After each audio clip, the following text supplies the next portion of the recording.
நான் profit ஆர்கனைசேஷனில் prepare பண்ணக்கூடிய final அக்கௌண்ட்ஸில் first part என்ன அப்படின்னு பார்த்தீங்கன்னா ரெசிப்ட்ஸ் அண்ட் பேமெண்ட்ஸ் அக்கௌண்ட்.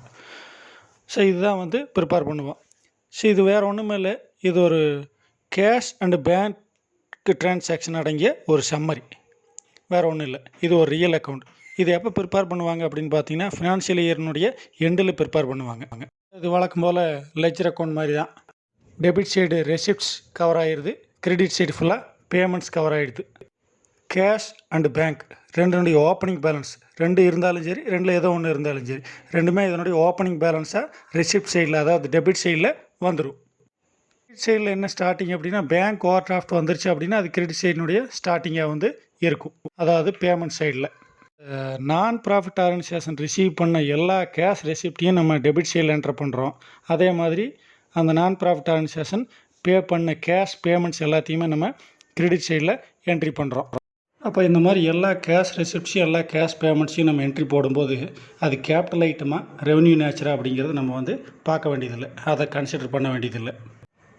அதே மாதிரி இன்னொரு பாயிண்ட், அது அந்த ஐட்டம்ஸ் நம்ம என்ட்ரி பண்ணுறது கரண்ட் இயருக்கு உண்டானதா, இல்லை ப்ரீவியஸ் இயருக்கு உண்டானதா, இல்லை சப்சிக்வெண்ட் இயருக்கு உண்டானதா அப்படிங்கிறத நம்ம பார்க்க வேண்டியதில்லை.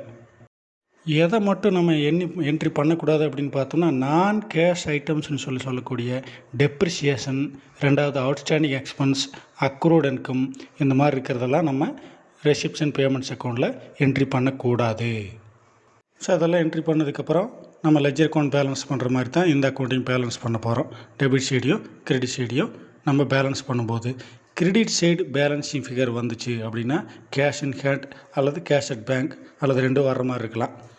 இல்லை அப்படி இல்லாமல் டெபிட் சைடு பேலன்ஸிங் ஃபிகர் வந்துருச்சு அப்படின்னா அது நம்ம பேங்க் ஓவர் டிராஃப்ட் அப்படின்னு சொல்லி அதை மென்ஷன் பண்ணிக்கிற மாதிரி இருக்கும்.